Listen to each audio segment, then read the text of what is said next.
He heard the knock before he was fully awake. 3 soft taps, then silence, then 2 more. 2:41 a.m.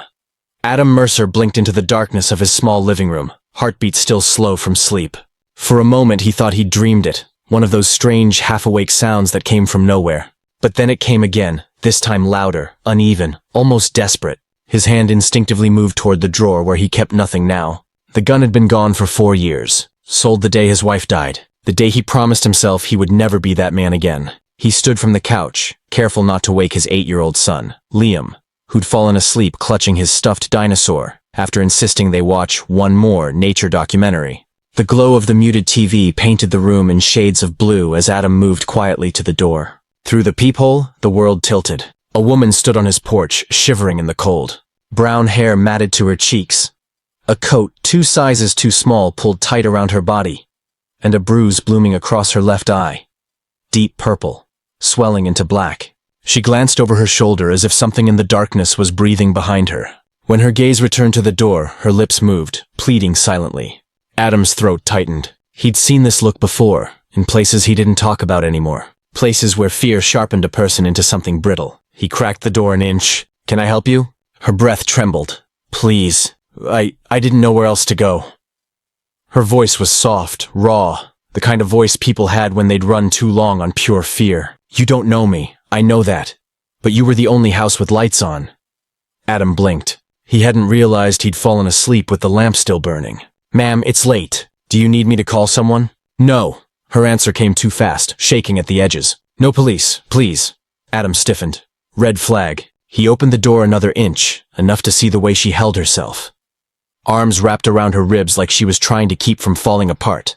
"What happened?" She hesitated, swallowing hard. "My name is Evelyn. Evelyn Hart. I live 3 streets over."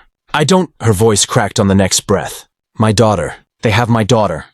The words hit him like a punch. Adam felt the world sharpen around him, everything narrowing to a point. He stepped onto the porch before he realized he was moving. "Slow down. Who has your daughter?" Evelyn wiped her cheek with a trembling hand. "I don't know their names. Men. They took her when they came for me. They said if I went to the police, they'd—" Her voice died. She forced it back. "She's 9. Her name is Lily. Please, I just need help getting her back. You're a dad. I saw the toys in your living room through the window. I thought—" Adam's breath stilled. His chest ached with a pressure he didn't want to name. Liam was safe in the next room, asleep with his dinosaur. The idea of someone taking him, someone hurting him, threaded through Adam's nerves like a live wire. "Why me?" he asked quietly. "Why knock on my door?" Evelyn hesitated. In the porch light, the bruise under her eye looked almost black. "Because I recognized you," she whispered. "You used to teach self-defense at the community center. A friend told me you served overseas, that you helped people, saved people." Adam closed his eyes. The memories came fast. Dust, fire, screaming radios, children in places no child should ever have to exist. He opened his eyes again. "Those days are over." Evelyn took a step closer, her voice breaking. "If it was your son, would your days ever really be over?" The question cracked something inside him. He felt himself sway with its weight, felt the promise he'd made to his wife pulse through his memory. "No more violence, Adam. Come home to us. Choose peace." He had chosen peace, until peace came knocking at his door wearing a black eye and begging for help. Behind him, the floor creaked. Adam turned to see Liam standing in the hallway, rubbing sleep from his eyes, hair sticking up in every direction. "Dad, who's that?" Adam's pulse stumbled. He stepped quickly inside, pulling the door almost shut behind him. "Buddy, go back to sleep. It's just someone who needs directions." Liam frowned. "She's hurt." Children saw everything. Adam knelt and cupped Liam's cheek gently. "I'll handle it. Go back to bed. I'm right here." Liam nodded slowly and shuffled back to his room, clutching his dinosaur tighter than before. When his door clicked shut, Adam exhaled shakily. He turned back to Evelyn. She was crying silently now, the kind of crying that came from hopelessness, not pain. "Please," she whispered. "They said they'd move her before sunrise. I can't lose her. She's all I have." Adam looked past her, toward the dark street. The wind hissed softly through the trees, carrying the cold with it. Somewhere out there, a 9-year-old girl was waiting for someone to save her. 4 years ago, he'd walked away from everything that had once made him capable of saving anyone. Tonight, he wasn't sure he had a choice. "Tell me everything," he said quietly. And the moment he said it, he knew life had just changed again. Adam opened the door wider, motioning her inside as he double-checked the lock behind them.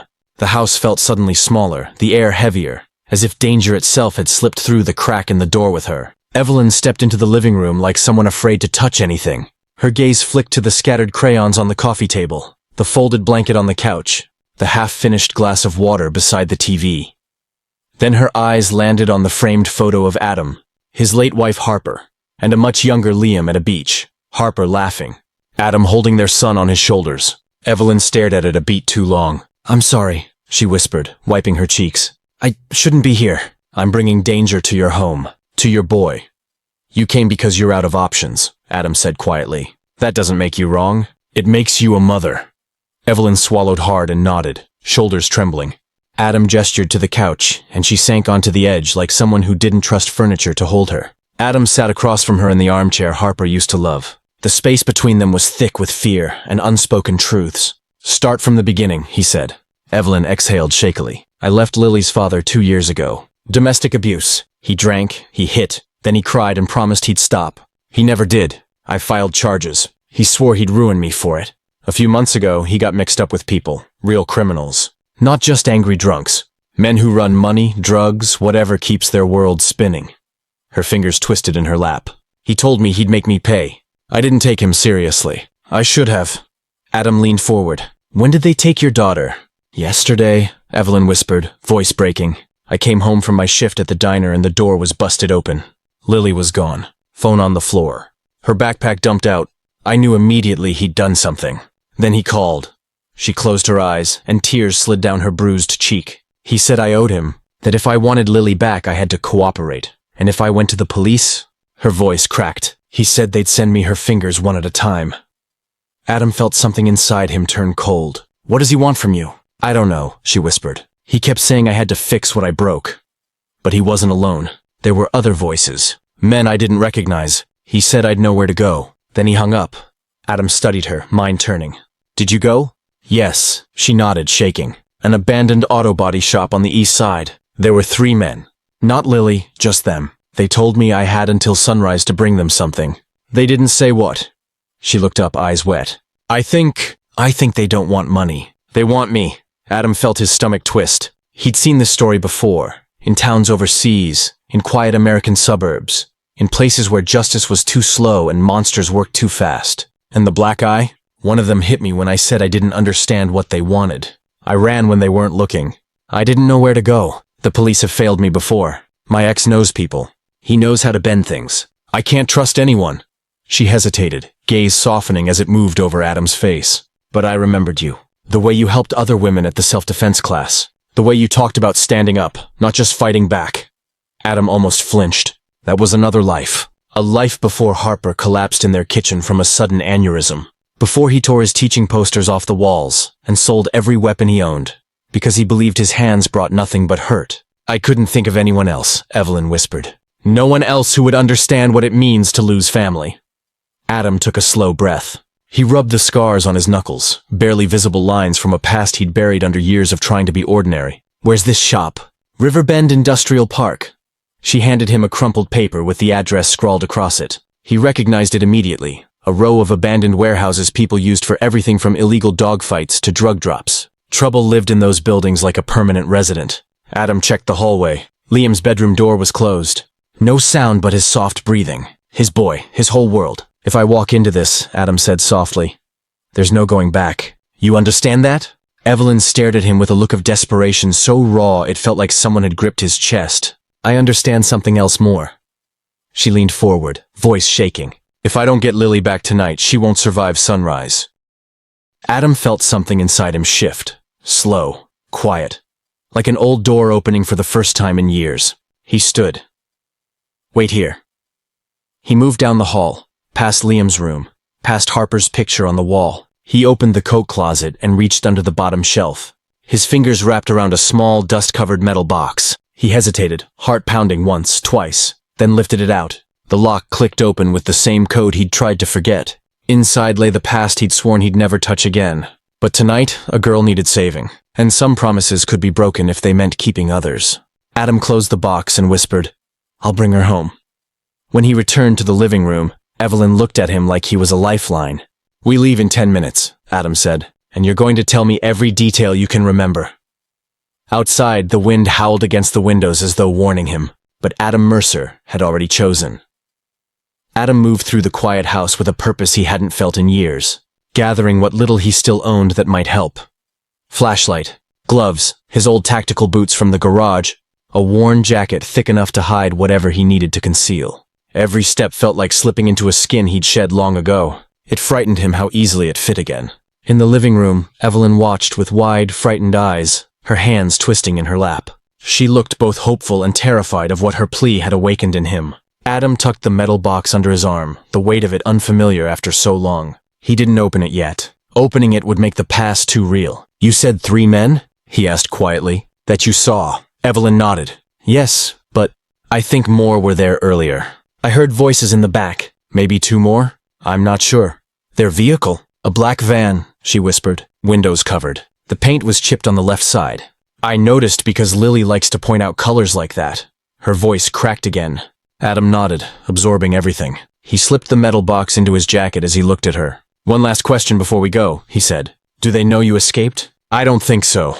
I ran when they were arguing. They didn't see me leave." Adam lowered his voice. "If they realize you're gone, they'll move her sooner." Evelyn's breath hitched. "Then we have even less time." Adam glanced toward the hallway once more, toward the small room with the glow-in-the-dark dinosaur stickers on the walls, toward the sleeping boy who trusted him completely. Harper's voice whispered through his mind again, soft, warm, steady. "Choose peace, Adam. Choose home." But peace was useless if he let someone else's child die. Some choices had no clean edges. When they stepped outside, the cold night air cut through him like a blade, waking every instinct he'd tried to smother for years. The street was empty, silent except for the distant hum of the highway. Evelyn's rusted sedan sat under a flickering street lamp. She opened the passenger door for him, but Adam shook his head. "I'm driving," he said gently but firmly. "You're in no condition." She hesitated, then nodded, and moved to the passenger side. Adam slid behind the wheel. The car smelled faintly of coffee, old fabric, and something floral. Maybe Lily's shampoo. He turned the engine over. It coughed twice before settling into a shaky idle. "Seatbelt," he said quietly. Evelyn buckled in with trembling hands. As they pulled from the curb, Adam felt a familiar pressure settle into his chest. The tension of mission focus, the mental shift from civilian to protector. He purposely kept his voice even. "Tell me everything again, slowly this time." She repeated the details, voice cracking when she spoke Lily's name. Adam listened, assembling the pieces. Her abusive ex, the men he'd involved himself with, the threat, the abandoned auto shop. All of it pointed to one truth. This wasn't random. She wasn't collateral. She was targeted. And Lily. Lily was leverage. "Do you think they'll hurt her before sunrise?" Evelyn whispered. Adam exhaled slowly. If they wanted to kill her, they'd have already done it. It was honest. It was also the only comfort he could give. Evelyn pressed her hands to her face. "I can't believe he'd do this. I knew he hated me, but using her?" Adam didn't answer. He'd seen men use their own children for far less. They rode in silence through the sleeping neighborhoods until the houses thinned and industrial buildings replaced front lawns.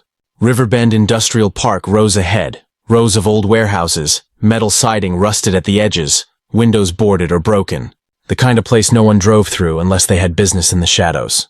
Adam slowed the sedan and parked behind a stack of shipping containers half a block away. The engine ticked softly as it cooled. "We walk from here," he said. Evelyn's hands clenched around the seatbelt.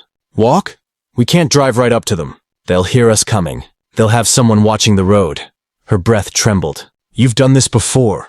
Adam didn't answer. He didn't want to be that man again, but he couldn't deny the muscle memory ghosting through his limbs, the rising awareness of angles, shadows, movement. He opened the metal box at last. Inside lay his old gear, things he had sworn never to touch again. A compact unregistered pistol, a folding tactical knife, a military-grade flashlight, a small radio earpiece, a pair of thin leather gloves. Evelyn's eyes widened. "I thought you said those days were over." "They were," Adam murmured. "But your daughter doesn't have time for who I wish I was." He lifted the pistol, checking the chamber, feeling the cold steel settle into his hand like an unwelcome memory. "You won't have to use that, will you?" Evelyn whispered. Adam met her gaze. "I'll try not to. But if it's between your daughter and them..." He let the rest hang in the air. Evelyn looked like she wanted to cry, but she nodded instead. "What do you need me to do?" Adam locked the box again and slid it under the seat. "You stay out of sight. If things go wrong, you run. You find a phone. You call 911 and tell them you heard gunshots. That'll get them here fast. But you said, I know what I said, Adam cut in gently. But if there are more men than we expect, I'll need backup eventually. I just need control over when that backup arrives. Evelyn swallowed hard. And Lily? Adam holstered the pistol under his jacket. I'll find her. They slipped out of the car.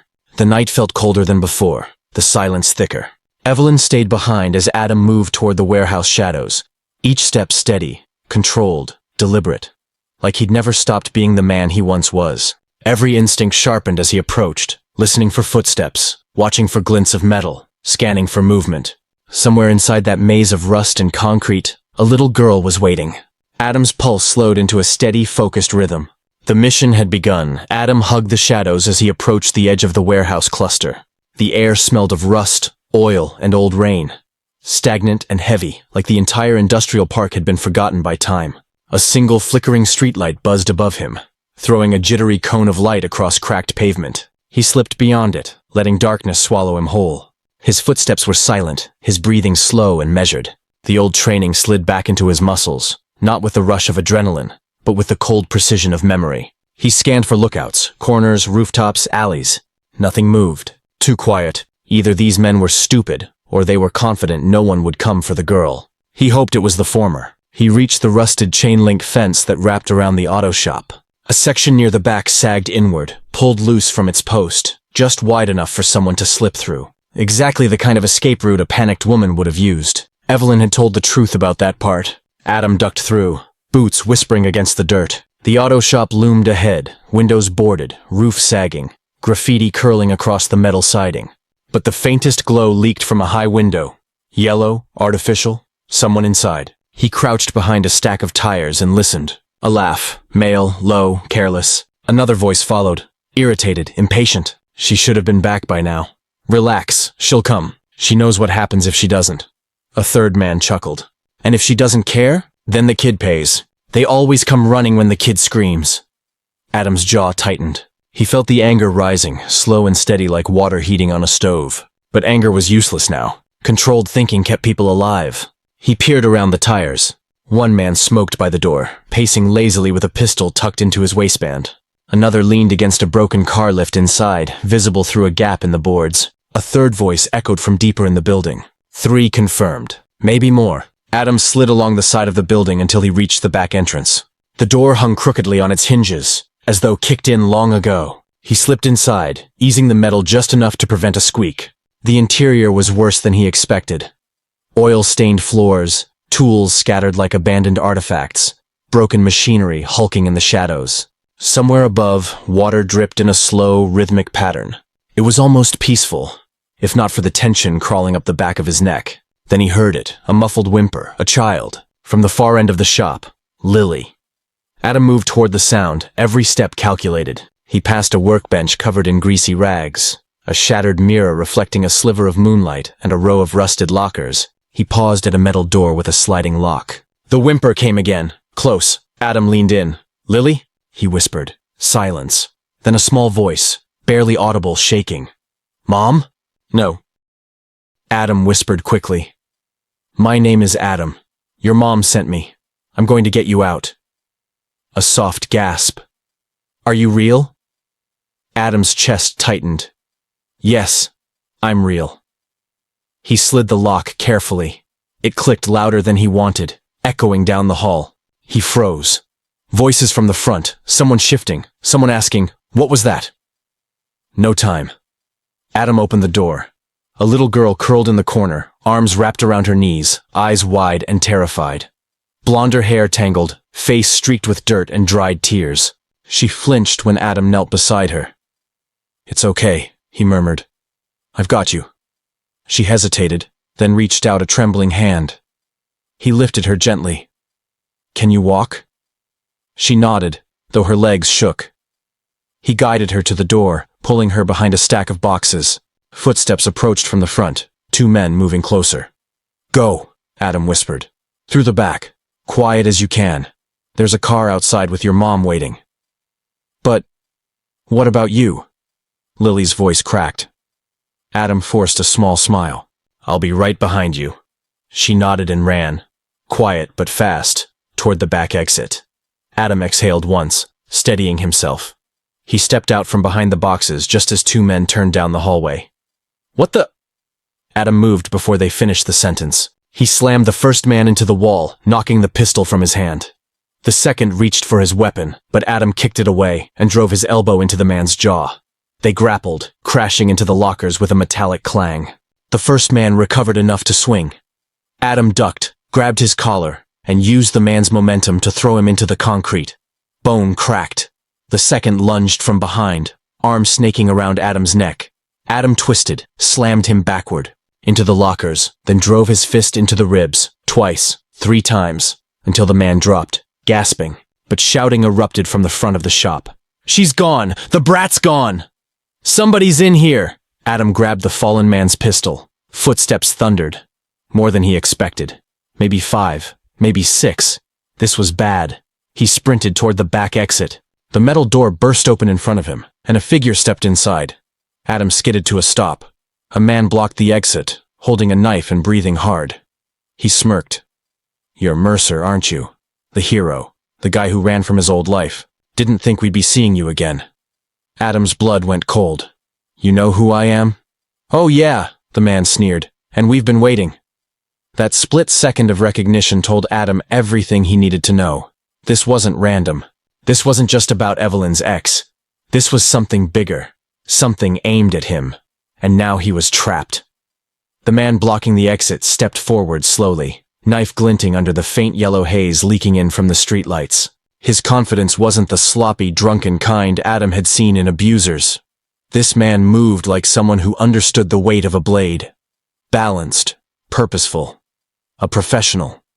"Surprised?" the man asked, circling just enough to force Adam away from the exit. "Thought your old life stayed buried, didn't you?" Adam tightened his grip on the stolen pistol, but didn't raise it yet. The man's stance said he was expecting that, anticipating it, which meant there was more he didn't see. "Who sent you?" Adam asked, voice steady. The man grinned, a wide, humorless thing. "You really don't remember? After everything you did overseas? After everyone you left bleeding in the sand?" He flipped the knife in his hand, catching it effortlessly. "You were good, Mercer. Efficient, clean, too clean. My brother wasn't part of the fight that day, but you didn't care." A memory flickered, fast and jagged. A raid in Fallujah. Smoke choking the air. Chaos. A man running from the street, hands raised. A warning shouted too late. Adam's breathing hitched. "Your brother." "Wasn't a threat," the man snapped. "But you put 2 rounds in him because someone told you his jacket looked suspicious." Adam's stomach twisted. He remembered that day. But not faces, not names, just noise, darkness, split-second decisions. "I didn't know," Adam whispered. The man stepped closer. "That's the thing about you heroes. You never do." Footsteps thundered from the front of the auto shop. Reinforcements. Adam's mind raced.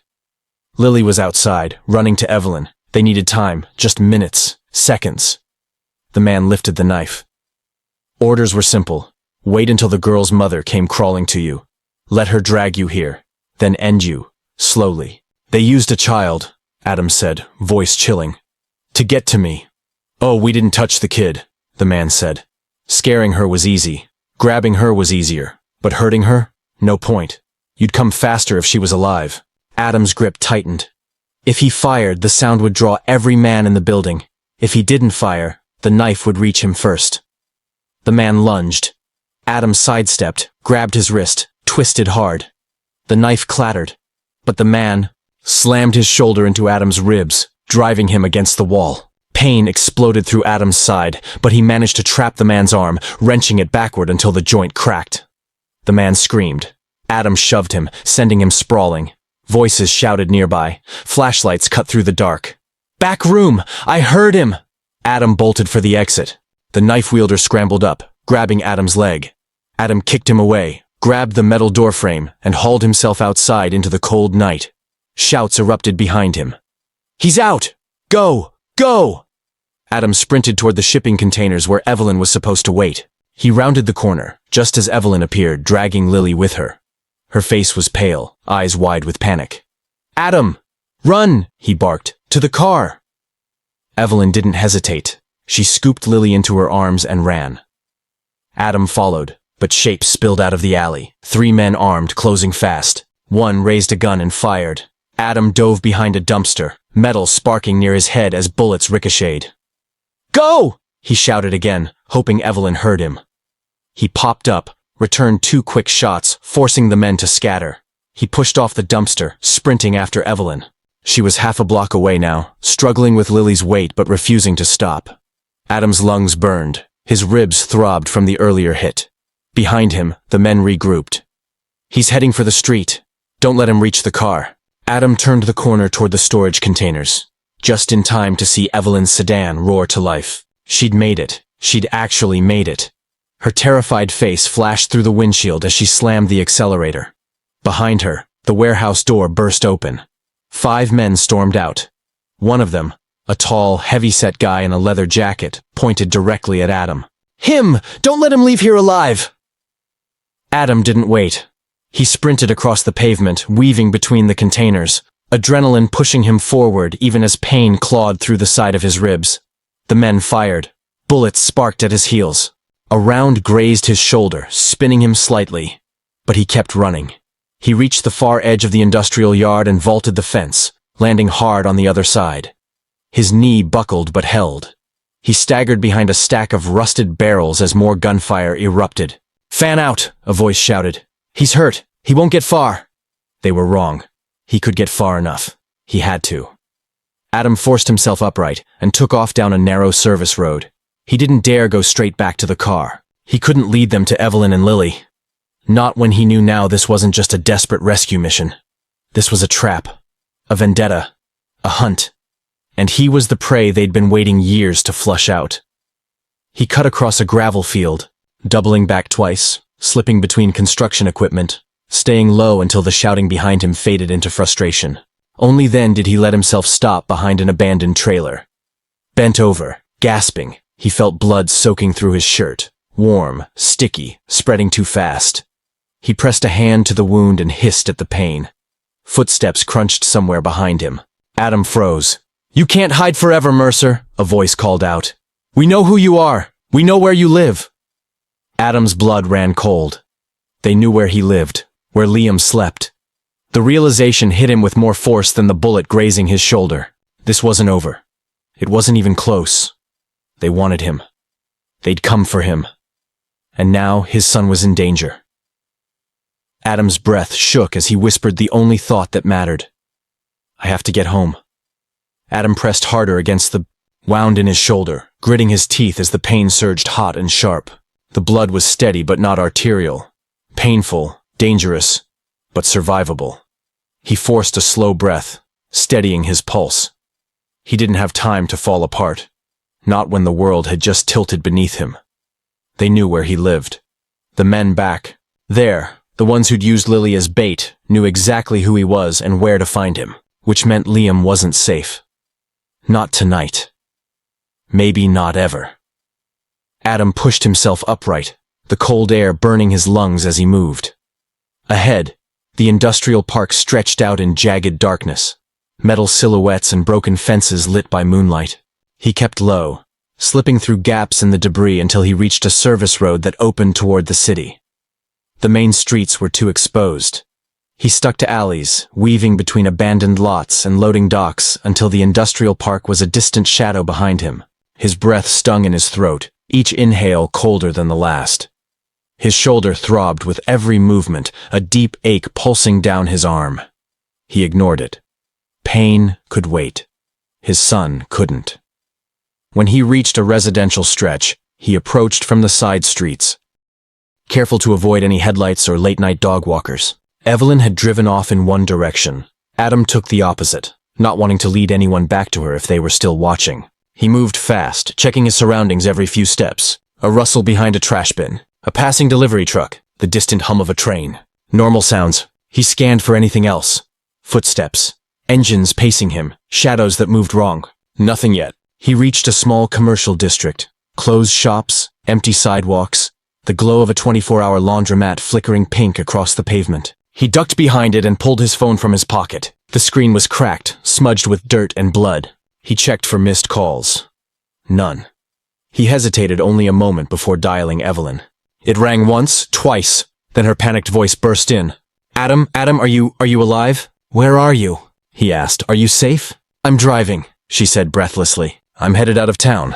I won't tell you where in case they force you to talk. Lily's shaking, but she's here. She's alive. Relief washed through him. Brief, sharp, almost painful. Good, he whispered. Don't go home. Don't talk to anyone. Call someone you trust. Stay hidden until sunrise. What about you? I'm heading home now. Silence. Then her voice dropped. They said your name. They knew you. This was never about us, was it? Adam swallowed. It became about you. That's enough. Adam, turn your phone off, he said. Now, she sniffed. Thank you. For saving her. Adam ended the call before she could say anything else. He didn't want gratitude. He wanted answers. He pocketed the phone and moved again, slipping through alleys, hugging the sides of buildings. Every shadow looked like it hid a threat. Every passing car made his pulse spike. The quiet felt wrong, too controlled, too empty. When he finally reached his neighborhood, he slowed. The houses were dark, peaceful. The trees swayed gently, their leaves whispering with the wind. No vans, no strange cars, no movement. But that meant nothing. The men targeting him had waited years to corner him once. They wouldn't be sloppy now. Adam approached his house from the backyard, vaulting over the fence with a wince. His shirt was stuck to his shoulder with dried blood. The porch light was off. He'd left it on. His pulse kicked hard. Carefully, silently, he moved to the kitchen door and pressed his ear to it. Nothing. He tried the doorknob. Locked. That was good. Or bad. Slowly, he reached up, slid a hand under the frame, and retrieved the spare key he'd taped there years ago. He unlocked the door without a sound and stepped inside. The house smelled like it always did. Clean laundry, dish soap. The faint sweetness of the cereal Liam liked too much. But something felt off. A heaviness in the air. A quiet that didn't belong. He checked the living room first. Empty. The blanket Liam had used was still on the couch. The stuffed dinosaur lay on the floor, tipped sideways. He moved down the hall. Liam's nightlight flickered softly, casting little stars across the walls. Adam held his breath as he pushed open the door. Liam lay in bed, curled around the dinosaur, breathing slow and even.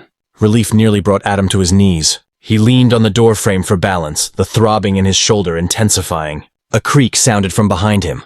Adam spun, too late. A figure stepped into the hallway, half hidden by the shadows. Tall, broad shoulders, a familiar smirk carved across his face. Long night, Mercer? Adam's blood ran cold. He knew that voice, knew it from radio chatter overseas, from whispered rumors of a man who disappeared after a botched mission. A man whose brother had died the same day Adam fired those 2 fateful shots in Fallujah. Thought we'd let you come home first, the man said softly. Make you watch what happens when someone comes for your kid the way you came for mine. Adam's heart stopped. Don't, he whispered. You want me? Not him. The man smiled wider. You're right. We do. He lifted a suppressed pistol. But pain makes a lesson stick. Adam moved before he could think, before he could breathe, before the man's finger tightened on the trigger. He lunged forward, slamming into the intruder with enough force to send both of them crashing into the hallway wall. The gun clattered to the floor. Adam grabbed the man's arm, twisting hard, ignoring the agony slicing through his injured shoulder. The man grunted, driving an elbow into Adam's ribs. Adam's vision blurred, but he tightened his grip, forcing the man backward into the bathroom door. The wood splintered. The man snarled. Still fast, he hissed, but not fast enough to save him. Adam saw the man's other hand reaching for a second weapon. Without hesitating, Adam slammed the man's wrist against the doorframe until the fingers released the knife hidden there. It hit the floor with a metallic clatter. The intruder panted, glaring. Your boy sleeps through everything, huh? He sleeps because he trusts me, Adam growled. And I'm not breaking that. With one brutal motion, Adam slammed the man's head into the wall. Once, twice. The man went limp, collapsing to the floor in a heap. Adam stood shaking, breath ragged, body trembling with exhaustion and fury. He checked the intruder's pulse. Alive but unconscious. Good. He wanted answers. And this man would give them. Adam dragged him down the hall, away from Liam's room, every muscle burning. He locked the man in the laundry room, securing the door with the heavy emergency bar he'd installed years ago. He listened. No movement, no voices. No more shadows in the house. The danger, for tonight, was contained. Adam wiped the sweat and blood from his forehead and whispered, It's not over. And he was right. Tonight was only the beginning. Adam stood in the hallway for several long seconds, forcing his breath to slow, forcing his pulse to settle. His ears strained for any sign that more men waited outside. But the night remained still, eerily calm. The intruder lay unconscious behind the locked laundry room door. A reminder that this wasn't over and wouldn't be for a long time. Adam couldn't afford to collapse now. Liam was still asleep in the next room, unaware of how close danger had crept. Adam wiped his palms on his jeans, forcing his shaking hands to steady. He stepped quietly to Liam's room and peered in one more time. His son remained curled beneath the blanket, clutching his dinosaur, breathing softly. Innocent. Untouched. Safe. For the moment. Adam closed the door and leaned his forehead against it. He wanted to stay there forever. But the world outside demanded otherwise. He turned and headed to the kitchen, grabbing a roll of tape, a kitchen towel, and the old first aid kit from the cabinet. His shoulder was bleeding again. The wound reopened during the fight. He pressed the towel to it and hissed through his teeth. There was no time for proper care. He taped it tightly and steadied himself on the counter. He needed information, and the only man who could give it was locked in the laundry room.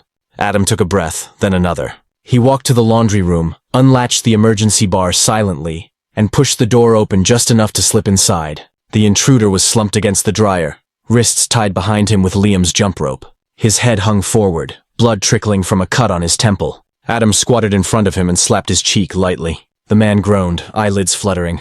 Adam leaned closer. "Wake up!" The intruder blinked, eyes hazy. When he focused, a smile curled across his mouth, slow and poisonous. "You always were hard to kill," he murmured. Adam didn't return the smile. "Who sent you?"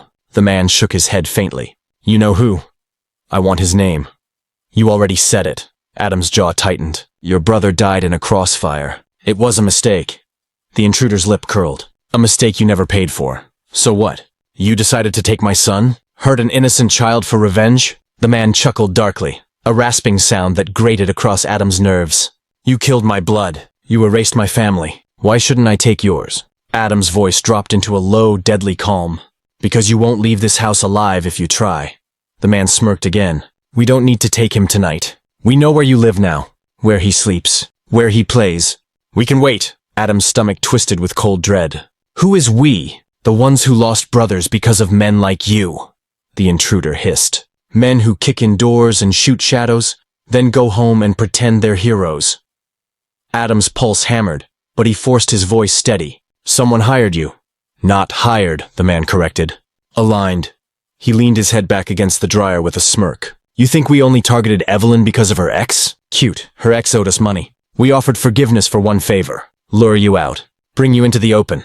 Evelyn hadn't known she was feeding him to wolves." That gave Adam a small, bitter thread of relief. "So now what?" Adam asked quietly. "You wait for backup? The rest of your group storms my house?" "Not tonight," the man murmured. "They don't know I'm here yet. I came alone to check on something. But by tomorrow morning, everyone will know exactly where to find you." Adam's heart clenched. "What something were you checking?" The man's smirk grew wider. "Whether your son was worth using." That was enough. Adam grabbed the man by the collar, slamming him back against the dryer so hard the appliance rattled. The man choked, laughter dying in his throat. "You come near my son again," Adam growled, "and I won't stop at knocking you out. I will bury you myself." The man swallowed but didn't break. "Then I guess we'll see which father wins." Adam's fist twitched, but he forced himself to let go. Killing this man would draw police. He couldn't risk Liam's safety that way. Not now. He stepped out of the laundry room, locked the door, and slid the emergency bar back across it. For a moment, he leaned on the wall, closing his eyes, breathing hard. One enemy down. A dozen more out there, watching, waiting, hunting. And he had no idea when they'd strike. Adam moved through the house, securing every door, every window, every possible entry point. He checked the backyard twice, scanning for movement. Finally, he went to the living room and sank onto the couch, exhaustion weighing down every inch of him. He pulled out his phone and opened his contacts. One name stared back at him. Nathan Cole, former teammate, former friend. The last person Adam had spoken to the day he left the service.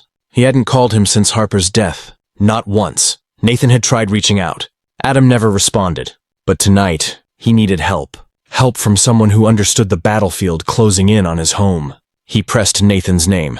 The phone rang once, twice, 3 times. Adam almost hung up, until a deep, groggy voice answered. "Mercer?" Adam inhaled shakily. "Nate, I need backup." A pause. Then the sound of sheets rustling, footsteps hitting the floor. "Talk," Nathan said, voice instantly awake and sharp. Adam told him everything. Evelyn, Lily, the warehouse, the ambush, the men who followed him home, the intruder tied in his laundry room. Nathan listened without interruption.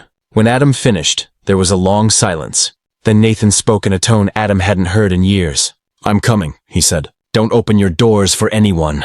Don't sleep. Don't relax. I'll be there in 20 minutes. Nate, Mercer," Nathan cut in firmly. "You're not doing this alone." The line went dead. Adam lowered the phone, exhaling a breath he didn't realize he'd been holding. Help was coming. For the first time in hours, he let his shoulders drop, even if only slightly. But this wasn't victory. This was the eye of the storm. As he sat there in the quiet, listening to the distant ticking of the kitchen clock, he whispered to himself, "This ends tonight." And whether that meant ending his enemies, or ending the man he used to be, he didn't know. But he would do whatever it took to keep Liam safe, even if it meant becoming the version of himself he never wanted his son to see. Adam stayed on the couch only long enough to steady his pulse. His shoulder throbbed with a deep, fiery ache, but his mind was sharpening with every passing second. The house felt too quiet, almost suspended, like the world itself was holding its breath before something broke. He stood, wiped the sweat from his forehead, and checked the hallway again. Liam was still asleep, oblivious to the predator who had stalked into his home and the war now unfolding outside his door. Adam dimmed the hall light, just enough to see without casting shadows on the windows. Then he moved to the front of the house, looked through the narrow space between the blinds, and scanned the silent street. Nothing. No cars creeping by. No silhouettes shifting behind trees. No men waiting under the street lamp. But the quiet wasn't comforting. It was a warning. Nathan's truck arrived nearly 20 minutes later, rolling in without headlights, engine humming as softly as a large vehicle could. Adam's chest loosened a fraction.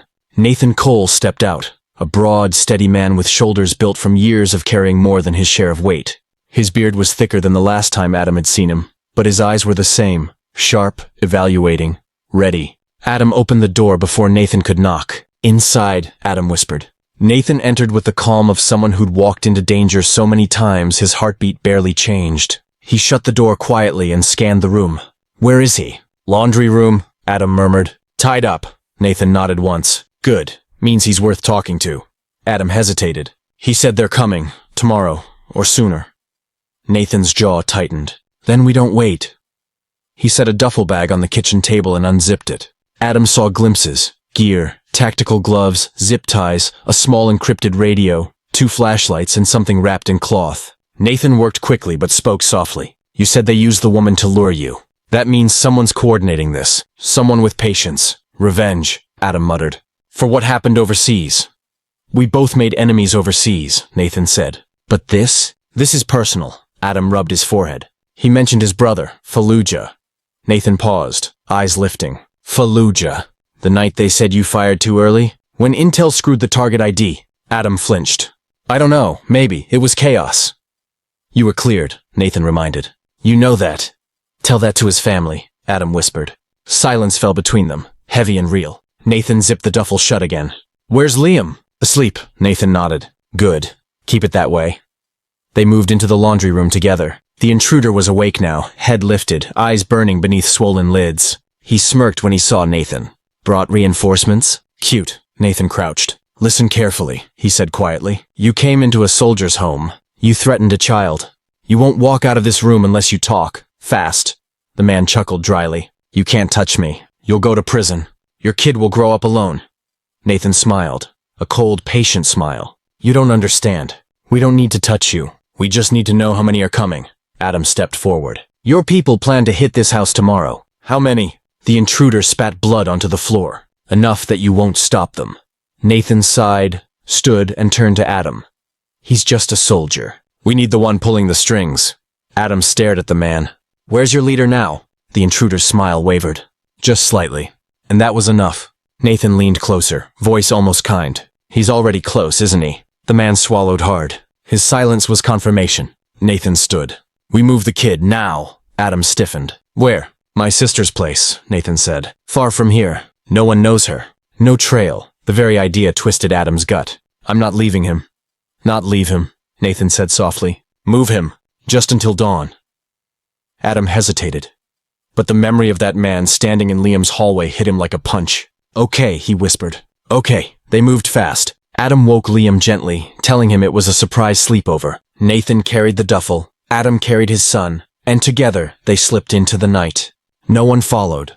No headlights moved, but Adam felt the eyes anyway, somewhere in the dark, watching, waiting. When they reached Nathan's truck, Liam sleepily wrapped his arms around Adam's neck. "Daddy? Yeah, buddy? Why are we leaving?"